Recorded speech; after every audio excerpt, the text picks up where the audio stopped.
अनु चिड़िया का चूड़ी वाला घर हरे भरे जंगल में एक नन्ही, प्यारी और शरारती चिड़िया रहती थी, जिसका नाम था अनु चिड़िया। अनु बहुत ही अनोखी थी। उसे हमेशा कुछ नया करने का शौक था। बाकी चिड़ियाओं तिनकों का घर बनाती थीं, लेकिन अनु कहती, मेरा घर सबसे अलग और सबसे सुंदर होगा। एक दिन की बात, सुबह सुबह अनु दाना ढूंढते ढूंढते जंगल के बाहर गांव की तरफ उड़ गई। तभी धूप में कुछ चमचमाता हुआ दिखाई दिया। अरे, ये क्या चमक रहा है? वो नीचे उतरी तो देखा एक दुकान पर ढेर सारी रंग बिरंगी चूड़ियां पड़ी थीं। लाल, हरी, पीली, नीली सारी चूड़ियां सूरज की रोशनी में हीरे जैसी चमक रही थीं। अनु की आंखें खुशी से बड़ी हो गईं। अगर मैं इन चूड़ियों से घर बनाऊं तो मेरा घर तो राजमहल बन जाएगा। मेहनत शुरू। शाम को जब दुकानदार चला गया तो कुछ पुरानी और टूटी चूड़ियां जमीन पर रह गईं। अनु ने मौका देखा। एक एक चूड़ी चोंच में उठाती, उड़कर पेड़ पर जाती और गोल गोल सजाकर लगाने लगी।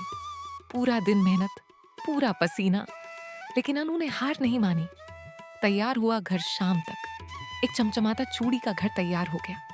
जब हवा चलती, छनन छनन छनन, घर संगीत जैसा बजता। सूरज की रोशनी पड़ती, इंद्रधनुष जैसा चमकता। सारी चिड़ियां देखने आ गईं। रानू बोली, वाह अनु, ये तो परी का महल लग रहा है। मोनू बोला, इतना सुंदर घर तो किसी का नहीं। अनु बहुत खुश थी। अचानक तूफान, रात को तेज हवा चलने लगी। चूड़ियां आपस में टकराईं।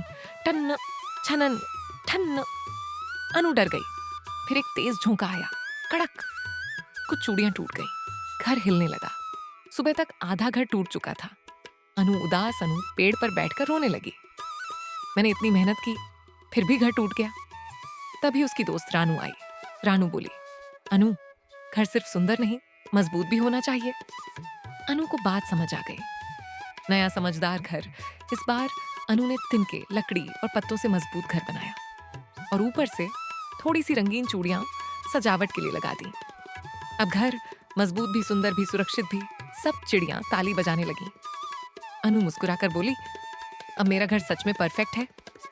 सीख, मॉरल, सिर्फ चमक दमक से काम नहीं चलता। समझदारी और मजबूती ज्यादा जरूरी होती है।